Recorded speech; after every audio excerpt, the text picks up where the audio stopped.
Les coups contre ma porte d'entrée n'avaient rien de ceux qu'on entend quand quelqu'un passe dire bonjour. Ce n'était ni décontracté ni amical, oh non, c'était sec, lourd, et plein d'arrogance. Comme si celui qui se trouvait là dehors se croyait en droit d'être là. Ou peut-être qu'il le pensait simplement. Je restais planté dans le couloir, fixant la porte comme si elle risquait d'exploser si je la touchais. Quelque chose dans ce toc-toc ça sonnait faux. Mais après tout, la subtilité n'avait jamais été le fort d'Amandine.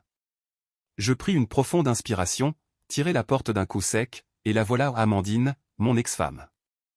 Elle était habillée de la tête aux pieds en vêtements de marque, du genre avec des étiquettes qu'elle n'aurait probablement pas pu se payer même un bon jour. Ses lunettes de soleil étaient perchées sur le haut de sa tête comme si elle se préparait pour une séance photo ou pour jouer dans une émission de télé-réalité dont personne n'avait demandé. Et juste à côté d'elle, Didier. Oui, ce Didier est le type avec qui elle était partie après notre séparation. Le type qu'elle avait épousé à peine 5 minutes après que les papiers du divorce soient secs. Il arborait ce petit sourire suffisant, du genre qui vous fait bouillir le sang. Comme s'il avait déjà 2 longueurs d'avance et qu'il n'attendait plus que moi pour rattraper. Il ne dit pas un mot tout de suite, se contentant de me toiser lentement, comme si j'étais quelque chose qu'il avait trouvé collé à la semelle de sa chaussure.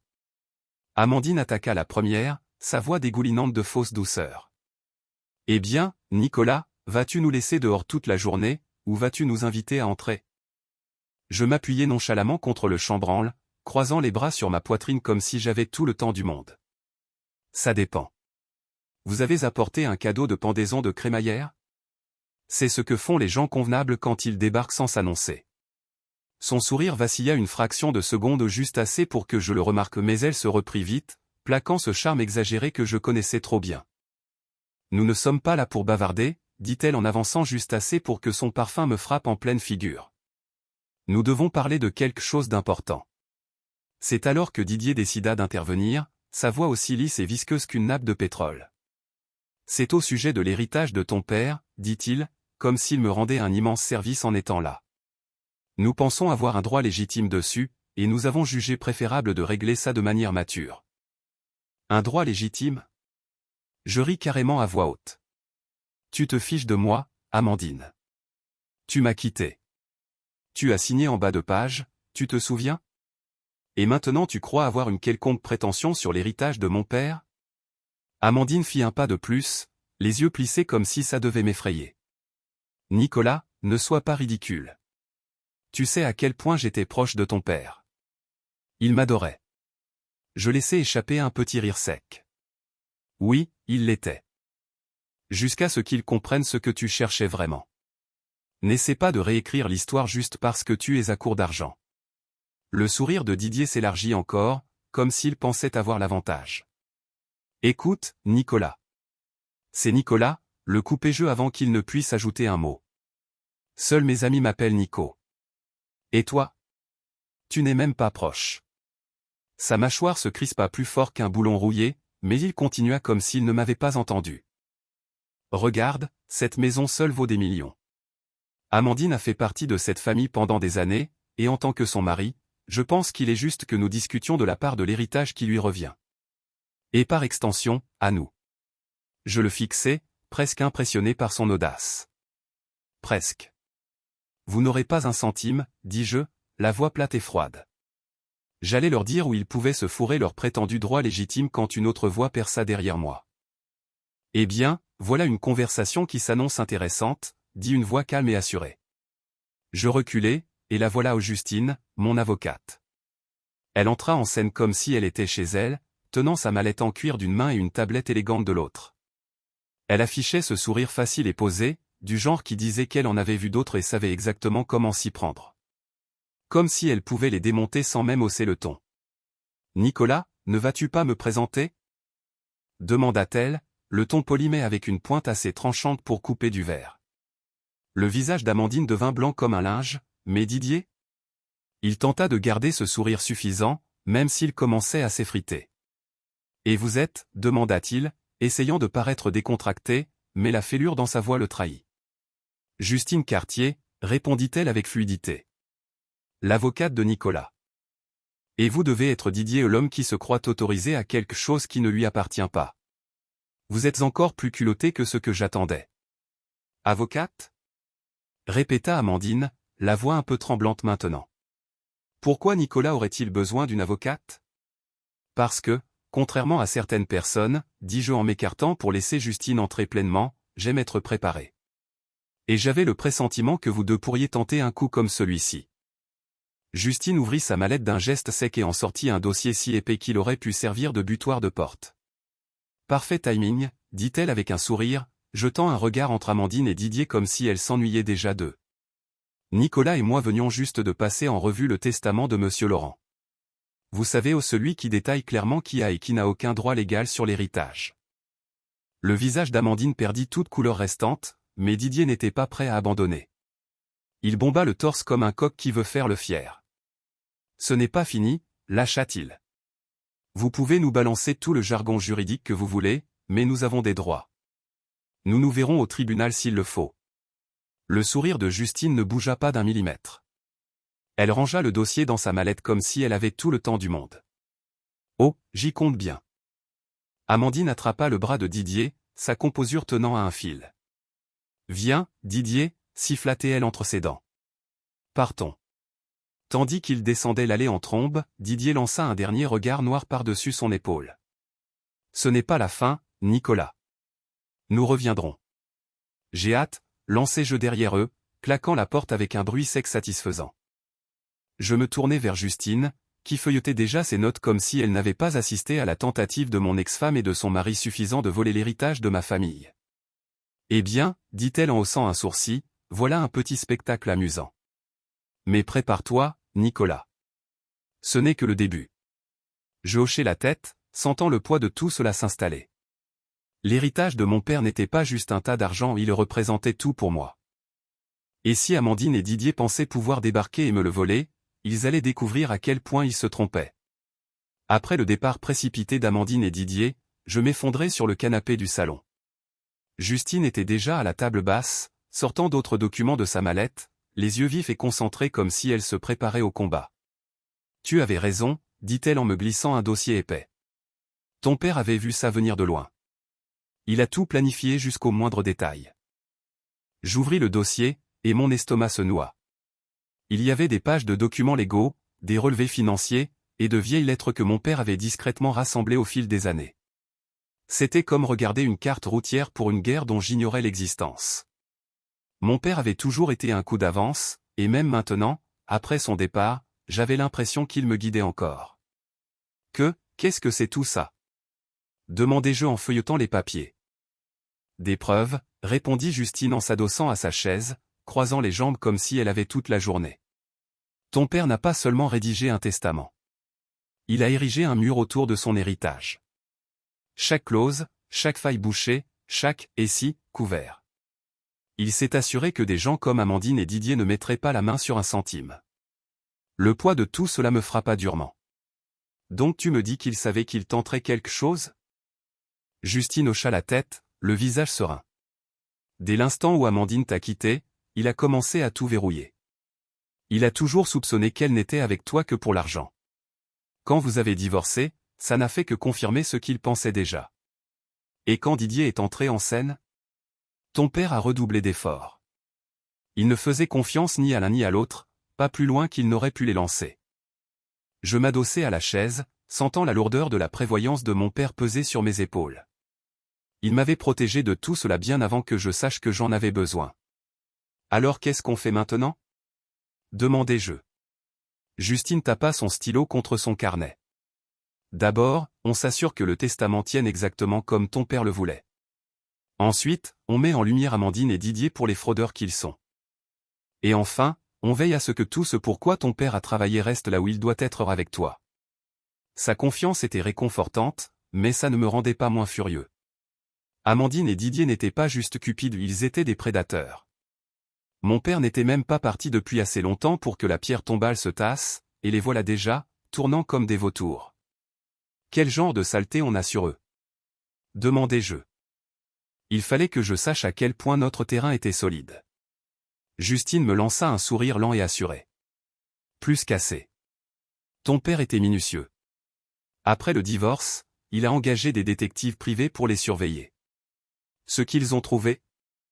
c'est moche. Elle sortit un autre dossier au plus petit celui-ci et me le tendit. J'hésitai une seconde, puis l'ouvris. Dedans, des photos d'Amandine et Didier rencontrant des individus louches où certains étaient des avocats, d'autres que je ne reconnaissais pas. Un cliché les montrait dans une banque, tenant ce qui ressemblait à des documents légaux. Un autre les capturait dans un restaurant faiblement éclairé, discutant avec un type qui avait définitivement l'air d'opérer dans l'ombre. « Qu'est-ce que je regarde là ?» demandai-je, la gorge soudain sèche. « Des preuves, répondit Justine. Il planifie de contester le testament depuis des mois avant même que ton père ne parte. Didier a été particulièrement agressif, cherchant à déterrer toute faiblesse dans le testament qu'il pourrait exploiter. Je fixai les photos, le sang bouillonnant. Amandine et moi avions passé des années ensemble. Bien sûr, ce n'était pas parfait, mais j'avais toujours cru qu'elle tenait à moi à un moment. Maintenant, j'avais l'impression que tout notre mariage avait été un coup monté dès le départ. Et le testament ? Demandai-je, essayant de garder la voix stable. À quel point est-il verrouillé ? Justine se pencha, la voix ferme. Solide comme le roc. Ton père a inclus ce qu'on appelle une clause de non-contestation. Si quelqu'un tente de défier le testament, il risque de tout perdre. Donc si Amandine et Didier y vont, ils sont hors jeu complètement. Une satisfaction sombre s'installa en moi. Mon père n'avait pas seulement été prudent, il avait été brillant. Amandine et Didier pensaient être plus malins que lui, mais ils allaient découvrir à quel point ils se trompaient. Alors, quel est notre prochain coup ? Demandai-je en refermant le dossier et en regardant Justine dans les yeux. Elle se leva, rassemblant ses papiers. Maintenant ? On se prépare pour la lecture du testament. C'est là que tout bascule. Amandine et Didier vont entrer en pensant avoir gagné. Mais quand ce sera fini ? Ils réaliseront à quel point ils nous ont sous-estimés. Je la suivis jusqu'à la porte, chaque pas me rendant plus déterminé. Ce n'était plus juste protéger l'héritage de mon père. C'était affronter des gens qui pensaient pouvoir prendre ce qu'ils voulaient et s'en tirer. Justine s'arrêta sur le seuil, se retournant vers moi. « Oh, une dernière chose, Nico. Ton père t'a laissé quelque chose. Ce n'est pas dans le testament, c'est séparé. Je te l'apporterai demain avant la lecture. Il voulait que tu l'aies au bon moment. » Qu'est-ce que c'est ? Demandai-je, la curiosité piquée. Justine me lança un petit sourire. Tu verras. Je la regardai partir, l'esprit en ébullition. Quoique mon père m'ait laissé, j'avais le sentiment que ça allait tout bouleverser. Amandine et Didier pensaient tout avoir calculé mais ils n'avaient aucune idée de ce dans quoi ils mettaient les pieds. Le lendemain matin, Justine arriva pile à l'heure, tenant un petit journal relié cuir et une enveloppe scellée. Il y avait quelque chose dans son expression qui me disait que ce n'était pas juste un autre document légal. C'était personnel. Ça appartenait à ton père, dit-elle en me tendant d'abord le journal. Il l'a tenu pendant sa dernière année. Il savait que les choses arrivaient à un tournant. Je pris le journal avec précaution, passant les doigts sur la couverture en cuir usé. Mon père n'était pas du genre à faire de grands discours où il gardait ses pensées pour lui. Voir ça, c'était comme tenir un morceau de lui que je n'avais jamais su manquer. Tandis que mes doigts effleuraient la couverture en cuir usé du journal, je ressentis une vague de quelque chose que je ne pouvais nommer. Mon père, Robert, n'était pas du genre à déverser ses sentiments en conversation. Il gardait tout près du cœur, griffonnant toujours ses pensées dans des carnets plutôt que de les dire à voix haute. Tenir ce journal entre mes mains, c'était comme tenir un morceau de lui que je n'avais jamais vraiment connu. Qui a-t-il dedans ? Demandai-je, la voix plus basse que je ne l'attendais. Justine hocha la tête vers lui. Ses pensées, ses soupçons, et la vérité sur Amandine. Je tirai une chaise à la table de la cuisine et ouvris le journal, feuilletant les premières pages. Elles étaient remplies d'entrées sur sa santé déclinante, ses inquiétudes pour l'avenir, et son besoin farouche de protéger ce qu'il avait bâti pour notre famille. Mais en continuant à lire, quelque chose changea. 15 mars. Amandine n'est pas celle que Nicolas pense. Je voulais croire que leur amour était vrai, mais c'est évident maintenant, elle n'est là que pour ce qu'elle peut prendre. Les signes sont là, appel secret, voyage inexpliqué, et maintenant Didier. Je l'ai observé de près, et je n'aime pas ce que je vois. Je me figeai. Ma poitrine se serra tandis que les mots s'enfonçaient. Mon père savait. Il avait vu ce que j'avais été trop aveugle pour admettre. La trahison d'Amandine n'était pas juste un désordre émotionnel où elle avait été calculée dès le début. Je tournais la page. 2 avril. Didier est dangereux. Il ne se soucie d'Amandine que pour ce qu'elle peut lui rapporter. Il la pousse à mettre la main sur l'héritage, essayant de me manipuler pendant que je suis vulnérable. Mais je ne les laisserai pas gagner. J'ai commencé à tout documenter. Aucun doute, aucune faille. Quand le moment viendra, Nicolas verra la vérité, même si ça fait mal. Mes mains tremblèrent tandis que je refermais le journal. Je fixais Justine, qui m'observait avec ce même regard calme et stable. Il savait, murmurai-je, la gorge serrée. Il savait tout. Justine hocha la tête. Et il s'est assuré que tu es ce qu'il faut pour riposter. Elle plongea la main dans son sac et me tendit une enveloppe scellée. Je l'ouvris, et la voilà l'écriture de mon père, nette et régulière, comme s'il était encore là avec moi. Mon cher Nicolas. Si tu lis ceci, cela signifie qu'Amandine et Didier ont fait leur coup, comme je m'y attendais. Je déteste que tu aies à gérer ça, mais souviens-toi, tu n'es pas seul. Justine a tout ce qu'il faut pour faire éclater la vérité. Fais-lui confiance et fais-toi confiance. Tu es plus fort que tu ne le penses. Amandine et Didier pensent que c'est une question d'argent. Ils se trompent. C'est une question d'intégrité et de protection de ce qui compte vraiment.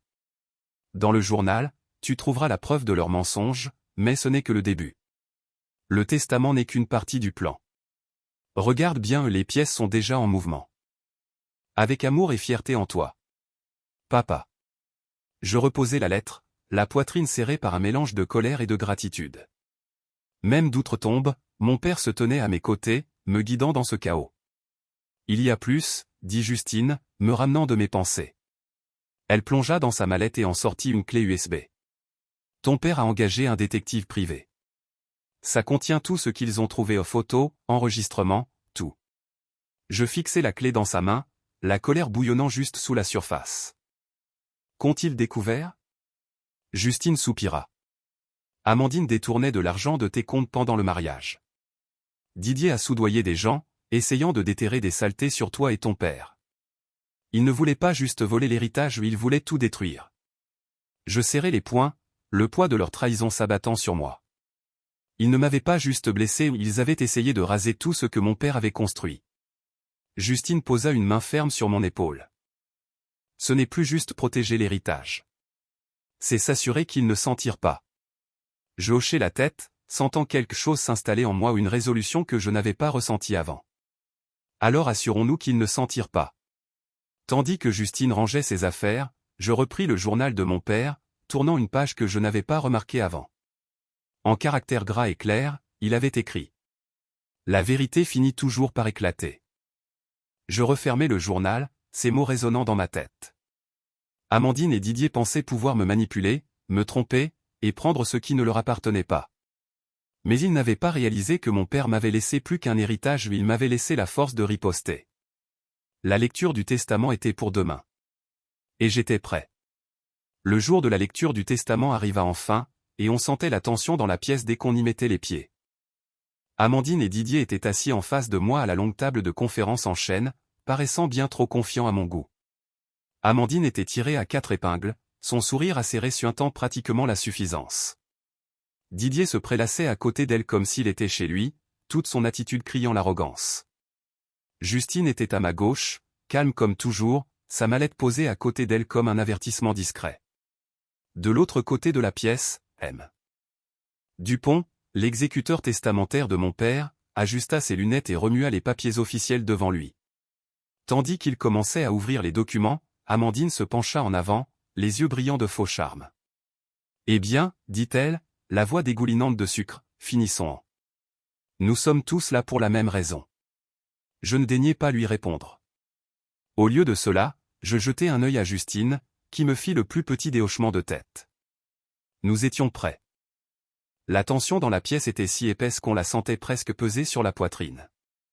Monsieur Dupont, l'exécuteur du testament de mon père, s'éclaircit la gorge et ajusta ses lunettes, son expression aussi neutre que jamais. Le seul bruit était le froissement des papiers tandis qu'il se préparait à lire le testament qui devait tout régler, ou du moins c'est ce que pensaient Amandine et Didier. Ce testament a été rédigé et finalisé 6 mois avant le décès de Monsieur Laurent, commença M. Dupont, la voix calme et régulière. Il détaille la répartition de tous les biens, y compris le domaine, les participations commerciales et les comptes financiers.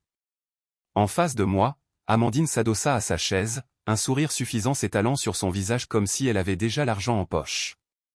Merveilleux, ronronna TL. Je suis sûr que Robert a laissé des instructions reflétant son profond attachement à tous les impliqués. Attachement ?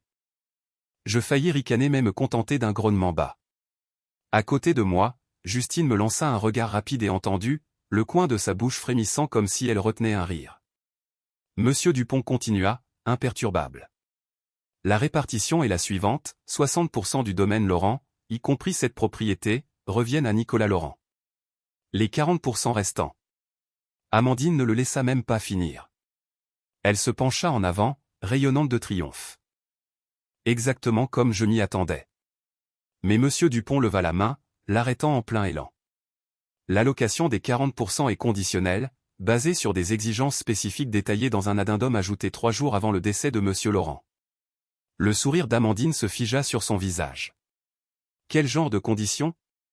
Monsieur Dupont jeta un œil à Justine, lui passant la parole. Elle se redressa sur sa chaise, la voix fraîche et précise. Les conditions, dit Justine, ces mots tranchant la pièce comme un couteau, inclut une clause exigeant une enquête approfondie sur toute partie tentant de réclamer l'héritage sous de faux prétextes.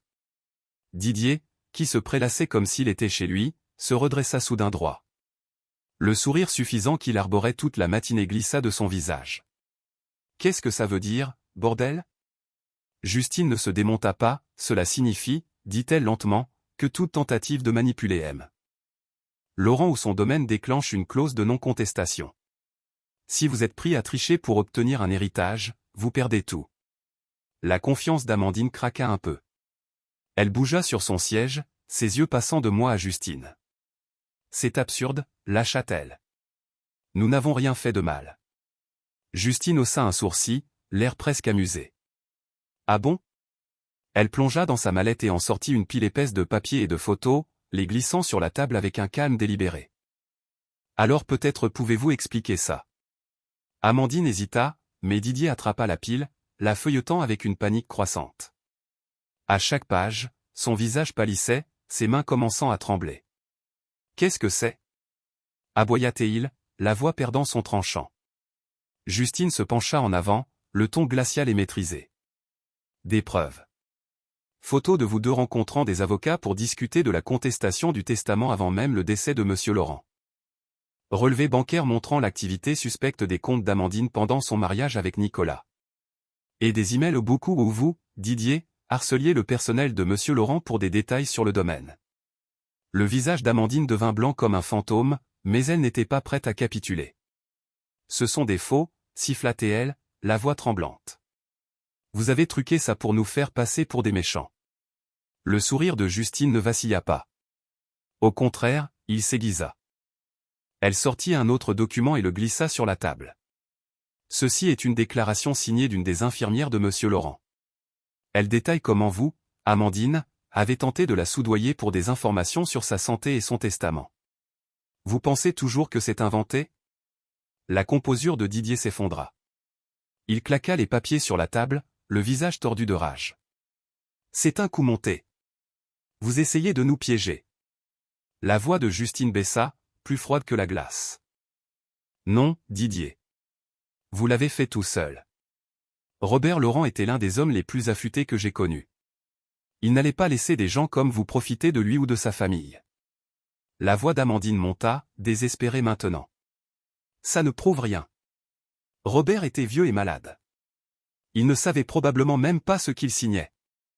Les yeux de Justine se plissèrent, la voix dangereusement calme.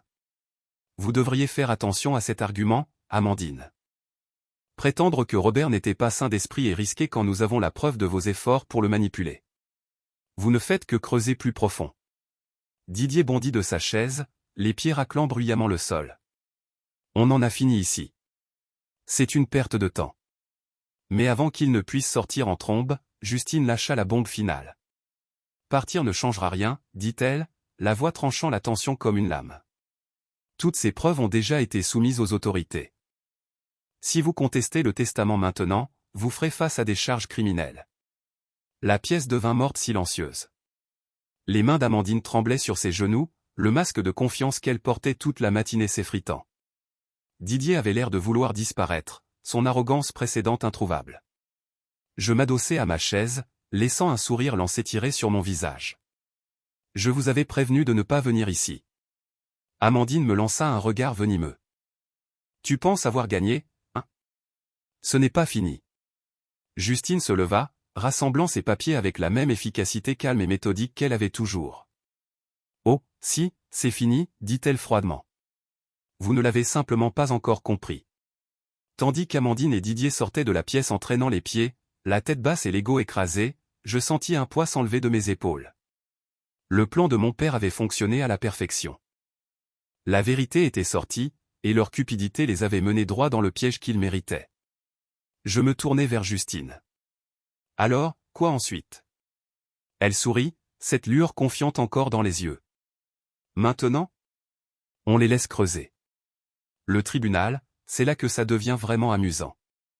Je hochai la tête, prêt à ce qui viendrait. Mon père m'avait préparé à ça, et je n'allais pas le décevoir. Le jour du règlement de compte ne faisait que commencer. Le jour du règlement de compte était enfin arrivé. Justine et moi arrivâmes tôt au tribunal de grande instance, sa mallette bourrée de chaque preuve que mon père avait patiemment rassemblée. Le tribunal bourdonnait d'énergie où des journalistes rôdaient dehors, avides de leur prochain titre, tandis que les gens chuchotaient et spéculaient dans les couloirs comme s'ils attendaient un spectacle. Dans la salle d'audience, la tension était suffocante. Chaque siège était occupé par des curieux impatients de voir Amandine et Didier se tortiller. Ils étaient assis à la table des accusés, essayant de faire bonne figure, mais leur nerf les trahissait. Amandine, toujours perfectionniste, était habillée impeccablement, mais les fissures dans son calme étaient impossibles à manquer. Elle tripotait son bracelet, ses yeux balayant la salle comme si elle cherchait une issue. Didier avait l'air encore pire, le visage pâle, les épaules voûtées comme si le poids de ses propres mensonges l'écrasait enfin. Le sourire suffisant qu'il arborait d'habitude avait disparu. Leur avocat était assis entre eux, murmurant des réassurances précipitées, mais à en juger par leur visage, ça n'aidait pas beaucoup. Je pris place à côté de Justine, qui semblait aussi calme que si elle lisait une liste de courses. Pendant ce temps, mon cœur cognait dans ma poitrine comme un tambour. Ils vont se battre, murmurai-je, même si je n'étais pas sûr d'y croire. Justine me lança un petit sourire entendu. Ils peuvent essayer. Mais ton père s'est assuré qu'il n'avait aucune chance. À ce moment, le juge entra, et la salle se mit au garde à vous. Les bavardages cessèrent, et tous les regards se tournèrent vers l'avant. Après les formalités habituelles, Monsieur Dupont, l'exécuteur du testament de mon père, se leva pour lire les termes. Sa voix résonna dans la salle. Ce testament, finalisé 6 mois avant le décès de Monsieur Robert Laurent, détaille la distribution de son domaine, de ses participations commerciales et de ses comptes financiers. Amandine se redressa, sa confiance revenant comme si elle pouvait forcer l'issue en sa faveur. 60% du domaine sont alloués à son fils, Nicolas Laurent, continua Monsieur Dupont. Les 40% restants sont désignés pour Amandine et Didier Martin. Amandine sourit largement, s'imaginant déjà dépenser cet argent. Mais cette allocation est subordonnée au respect de conditions spécifiques détaillées dans un addendum ajouté peu avant le décès de Monsieur Laurent. Le sourire d'Amandine se figea à mi-chemin, et Didier se raidit à côté d'elle. Quelles conditions? Lâcha Amandine, la voix plus aiguë qu'elle ne l'aurait voulu. Monsieur Dupont ne répondit pas. Au lieu de cela, il regarda Justine, lui passant la parole. Justine se leva, sa présence imposante, et quand elle parla, toute la salle sembla se pencher. Monsieur le juge, commença-t-elle, la voix fraîche et stable, nous avons des preuves liées aux conditions du testament, comme spécifié dans l'addendum. L'avocat d'Amandine bondit comme si son siège était en feu. Objection, monsieur le juge. Cela n'a aucun rapport avec la distribution des biens. Le juge ne s'y a même pas, rejeté. Poursuivez, maître Cartier. Justine hocha la tête et continua, la voix tranchante comme un couteau. Le testament inclut une clause de non-contestation. Cette clause stipule que toute partie tentant de manipuler Monsieur Laurent ou son domaine perd entièrement sa revendication. Nous avons la preuve irréfutable que les accusés, Amandine et Didier Martin, se sont livrés à une manipulation délibérée. Un murmure parcourut la salle. L'avocat d'Amandine tenta d'objecter à nouveau, mais le juge le fit taire d'un geste, visiblement lassé des interruptions. Justine s'approcha du banc et tendit une pile épaisse de documents. Ces dossiers incluent des relevés bancaires, des photographies et des déclarations sous serment détaillant les actions des accusés. Plus précisément, nous avons la preuve de corruption, d'activités financières frauduleuses et d'efforts soigneusement planifiés pour contester le testament avant le décès de M. Laurent. Le juge commença à feuilleter les documents, son visage s'assombrissant à chaque page. L'avocat d'Amandine avait l'air de vouloir disparaître dans sa chaise. Didier se pencha vers lui, murmurant quelque chose en panique, mais l'avocat l'ignora, réalisant probablement que la situation était irrécupérable. Justine n'avait pas fini. Sa voix était stable, mais ses mots frappaient comme des coups. De plus, nous avons des preuves vidéo d'Amandine et Didier discutant de leur plan. Cela inclut une tentative enregistrée de soudoyer une des infirmières de M. Laurent pour des informations sur sa santé et le contenu de son testament. Elle tendit une clé USB au greffier. Quelques instants plus tard, les écrans de la salle s'allumèrent, et la voix d'Amandine emplit la pièce. Elle était immistakable, calculée et froide. Une fois que le vieux sera parti, on contestera le testament. Didier, continue de le presser. Il est malade ou il finira par céder. Le visage d'Amandine passa du pâle au spectral. Didier serra la mâchoire, ses poings se crispant sur ses genoux. La salle explosa en murmures, mais le juge abattit son maillet avec force. Silence! Aboya-t-il. Justine se tourna vers Amandine, l'expression indéchiffrable. Madame Martin, niez-vous que c'est votre voix? Les yeux d'Amandine passèrent à Didier, puis à son avocat, mais aucun secours n'arrivait. Enfin, elle s'affaissa sur sa chaise, la voix à peine un murmure. Non, je ne le nie pas. Toute la salle sembla se figer. Cette seule admission scella leur sort, mais Justine n'avait pas fini. Monsieur le juge, nous souhaitons également présenter des preuves de fraude financière commises par les accusés, continua Justine. Ces relevés bancaires montrent que Madame Martin a détourné de l'argent de son compte joint avec Monsieur Laurent pendant leur mariage, transférant des fonds sur des comptes cachés sous son nom de jeune fille. Monsieur Didier Martin a activement aidé à ces transactions. Didier bondit de son siège, le visage rouge de colère. C'est un mensonge. Justine le remarqua à peine. Elle glissa un autre document sur la table. Ces registres prouvent le contraire, Monsieur Martin. Monsieur Laurent était méticuleux. Il a engagé des détectives privés qui ont traqué chaque euro que vous avez déplacé et chaque réunion que vous avez eue. Vos mensonges sont tous exposés ici pour que le tribunal les voie. Le juge se pencha en avant, le visage de pierre. Les accusés ont-ils une réponse à ces allégations? L'avocat d'Amandine se leva en chancelant, le visage pâle. Monsieur le juge, mes clients déclinent respectueusement de commenter pour l'instant. Le juge hocha la tête sombrement. Alors nous procéderons. La pièce tomba dans un silence lourd, suffocant, brisé seulement par le grattement des stylos des journalistes et le lent, délibéré feuilletage des documents. Amandine et Didier étaient assis comme des statues, leur bravade antérieure complètement brisée. Les murs se refermaient, et ils le savaient tous les deux. Puis, l'accusation m'appela à la barre. Tandis que je passais devant Amandine et Didier, je captais une lueur de désespoir dans les yeux d'Amandine. Elle perdait le contrôle, et elle le savait. Didier, lui, refusait même de me regarder. Il fixait droit devant comme s'il pouvait faire disparaître tout ça en m'ignorant assez longtemps. Veuillez décliner votre identité pour le tribunal, dit le procureur. Nicolas Laurent, répondis-je, la voix stable et ferme. J'étais là sur le banc des témoins, fixant droit devant tandis que la voix du procureur résonnait dans la salle, me ramenant à l'instant. Monsieur Laurent, pouvez-vous indiquer votre lien avec les accusés? Je m'éclaircis la gorge, essayant de garder la voix stable. Amandine Martin est mon ex-femme. Didier Martin est son mari. Le procureur hocha légèrement la tête avant de demander, pendant votre mariage, avez-vous remarqué un comportement de Madame Martin suggérant une inconduite financière ou une manipulation? Pendant une seconde, j'hésitais pas parce que je ne savais pas quoi dire, mais parce que j'avais besoin d'un moment pour me préparer. En parler rendait tout ça à nouveau frais. Oui, répondis-je enfin. Amandine retirait de grosses sommes d'argent de nos comptes sans expliquer pourquoi. Quand je lui demandais, elle balayait ça, disant que c'était pour les dépenses du ménage ou des factures imprévues. Le procureur insista. Ces retraits ont-ils continué après votre divorce? Je hochai la tête. Oui. J'ai découvert plus tard qu'elle accédait encore à nos comptes joints pendant la procédure de divorce, détournant de l'argent vers des comptes privés sous son nom de jeune fille. L'avocat d'Amandine bondit. Objection, monsieur le juge. C'est spéculatif et hors de propos.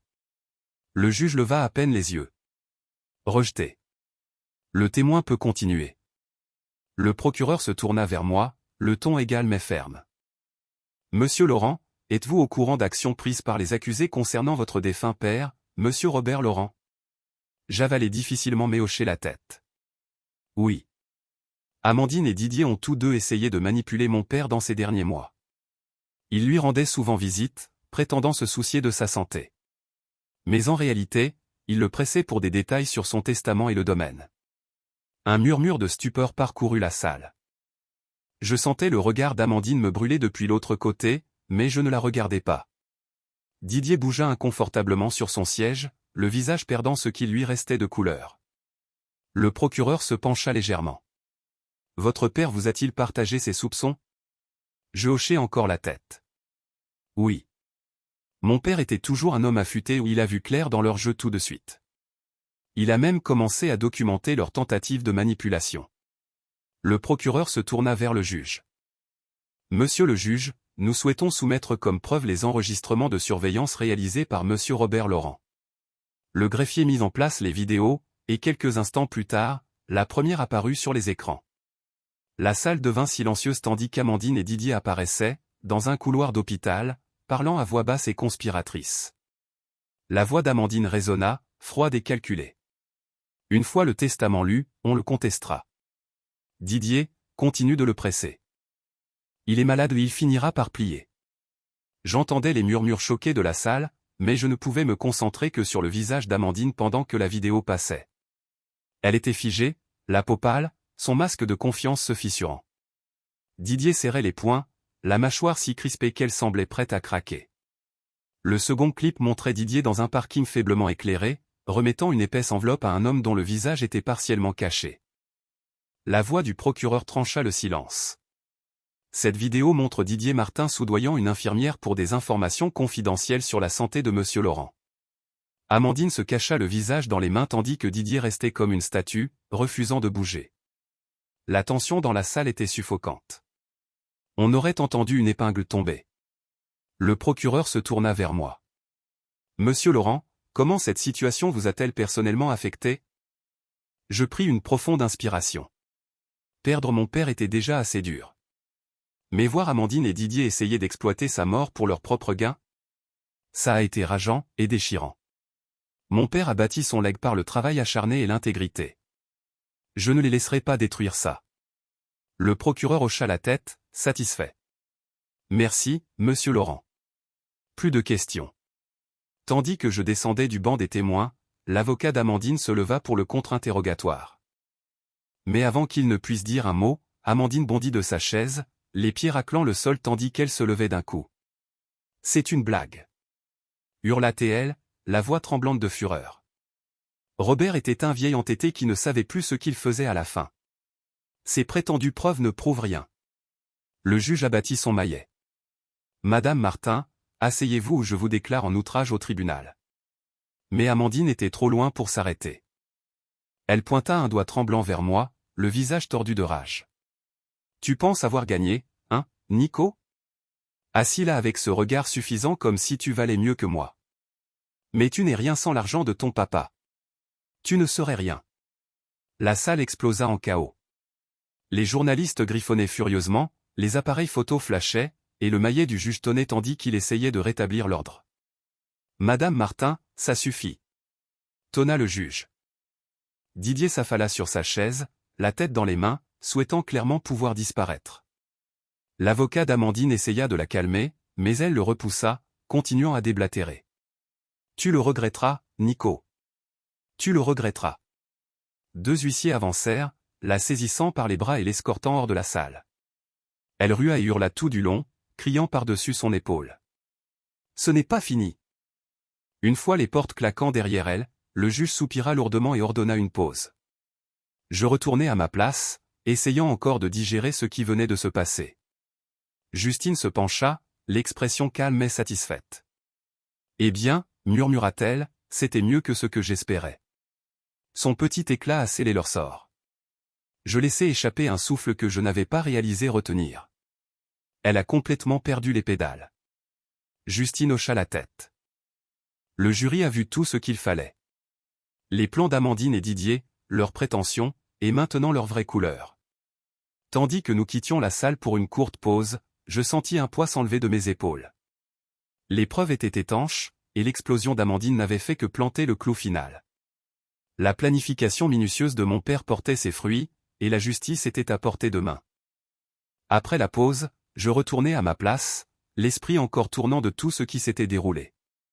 L'éclat d'Amandine était frais dans tous les esprits, et les visages du jury me disaient tout ce que j'avais besoin de savoir.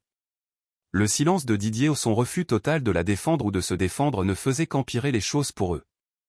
Justine se pencha et murmura, « Il y a une dernière chose que ton père avait planifiée que je ne t'ai pas encore dite. Il est temps de jouer la carte finale. » Je haussai un sourcil. « Quoi ?» Elle me lança un sourire rusé. « Tu verras bientôt. » Le juge revint au banc, et la salle retomba dans le silence. Le procureur se leva et s'adressa au tribunal. « Monsieur le juge, nous avons une dernière preuve à présenter ou une déclaration enregistrée par monsieur Robert Laurent lui-même. » La salle tomba dans un silence lourd tandis que le procureur annonçait la preuve finale. Amandine, pâle et visiblement secouée, échangea un regard tremblant avec Didier, qui semblait avoir déjà abandonné. Le juge fit un subtil hochement de tête, et le greffier prépara la vidéo. L'écran s'alluma, et le voilà mon père, Robert Laurent. Il paraissait plus maigre, plus fragile que dans mes souvenirs, mais sa voix était aussi stable et autoritaire que jamais. Il était assis dans son vieux fauteuil en cuir préféré, avec les rangées familières de livres de son bureau alignés derrière lui comme des témoins silencieux. « Si vous regardez ceci, commença-t-il, alors mes soupçons étaient fondés. Amandine et Didier ont essayé de réclamer une partie de mon domaine par la tromperie et la manipulation. » Toute la salle retint son souffle. Même le plus petit bruit, quelqu'un bougeant sur son siège ou un stylo tapant sur un carnet semblait résonner dans le silence. À Amandine et Didier, continua mon père, les yeux vifs, inébranlables, votre cupidité vous a aveuglé. Ce n'était jamais une question d'argent. C'était une question de valeur, les fondations sur lesquelles cette famille a été bâtie. Amandine, tu es entrée dans la vie de mon fils sous de faux prétextes, prétendant tenir à lui tout en complotant ton propre gain. Didier, tu as vu une opportunité et tu l'as saisie sans réfléchir. Mais vous avez tous les deux commis une erreur, vous m'avez sous-estimé. Vous avez sous-estimé mon fils. Et maintenant, vous ferez face aux conséquences de vos actes. Amandine s'enfonça dans sa chaise comme si les mots la écrasaient physiquement. Didier fixait le sol, le visage vidé de toute défiance. Puis la voix de mon père s'adoucit tandis qu'il s'adressait à moi. À mon fils, Nico, je laisse non seulement mon domaine, mais la responsabilité de perpétuer le legs de notre famille. Je sais que ça n'a pas été facile, mais tu l'as géré avec force et intégrité. Je suis fier de toi. Il marqua une pause, son expression s'adoucissant avant de redevenir dure tandis qu'il s'adressait une dernière fois à la salle. Et à ceux qui pensent pouvoir prendre ce qui ne leur appartient pas, souvenez-vous, la vérité finit toujours par éclater. Et quand elle le fait, vous n'aurez personne à blâmer que vous-même. La vidéo s'éteignit, laissant la salle dans un silence stupéfait. Personne ne bougea. Amandine avait l'air d'avoir été giflée, tandis que Didier restait immobile, la tête basse, la défaite écrite sur tout son visage. Le procureur se leva, la voix calme et stable. « Monsieur le juge, cette vidéo, combinée aux preuves accablantes présentées, démontre clairement l'intention des accusés de manipuler monsieur Laurent et son domaine. Nous demandons respectueusement au tribunal d'appliquer la clause de non-contestation du testament de monsieur Laurent, disqualifiant Amandine et Didier Martin de tout héritage. » L'avocat d'Amandine tenta faiblement d'objecter, mais le juge le coupa d'un geste de la main. « Ça suffit, » dit le juge fermement. « Les preuves parlent d'elles-mêmes. » Il tourna son regard vers Amandine et Didier, le ton sévère et implacable. « Vos actions ont été trompeuses et répréhensibles. Vous avez trahi la confiance d'un homme, manipulé sa famille, et essayé de profiter de sa mort. Le tribunal applique par la présente la clause de non-contestation. Amandine et Didier Martin sont disqualifiés de toute revendication sur le domaine Laurent. » Le maillet frappa le banc avec un bang sec et final. C'était fini. Amandine laissa échapper un hoquet étouffé, sa main volant à sa bouche comme pour retenir un cri. Didier s'affala sur sa chaise comme si tout l'air en avait été aspiré. Il avait l'air d'un homme qui avait tout perdu parce que c'était le cas. Tandis que la salle commençait à se vider, Justine et moi restâmes assis un moment. Elle plongea dans son sac et en sortit une enveloppe scellée, me l'attendant. « Ton père voulait que tu aies ça quand tout serait réglé. » Je pris l'enveloppe, les mains tremblant légèrement tandis que je l'ouvrais. Dedans, une autre lettre manuscrite de mon père. « Nico. Si tu lis ceci, cela signifie que le combat est fini et que la justice a été rendue. Mais cette lettre ne concerne pas Amandine ou Didier ou elle te concerne toi. Je voulais que tu saches combien je crois en toi, combien je suis fier de l'homme que tu es devenu. Ce n'était pas juste protéger le domaine, c'était te montrer ta force et ta valeur. Dans le tiroir du bureau de mon bureau, tu trouveras une dernière surprise. J'espère que ça t'aidera à avancer et à continuer à bâtir le legs que nous avons commencé ensemble. Avec amour. Papa. » Ma poitrine se serra tandis que je repliais la lettre dans l'enveloppe. Justine me lança un sourire doux. Il avait vraiment tout prévu, hein? Je hochai la tête, incapable de trouver les mots. Rentrons, finis-je par dire. Je veux voir ce qu'il a laissé. De retour à la maison, j'allai droit au bureau de mon père.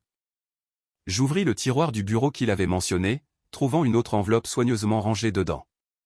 Je l'ouvris avec précaution, révélant un acte de propriété pour un terrain adjacent à son domaine. Y était joint un petit mot de son écriture. « Ceci est pour toi, Nico.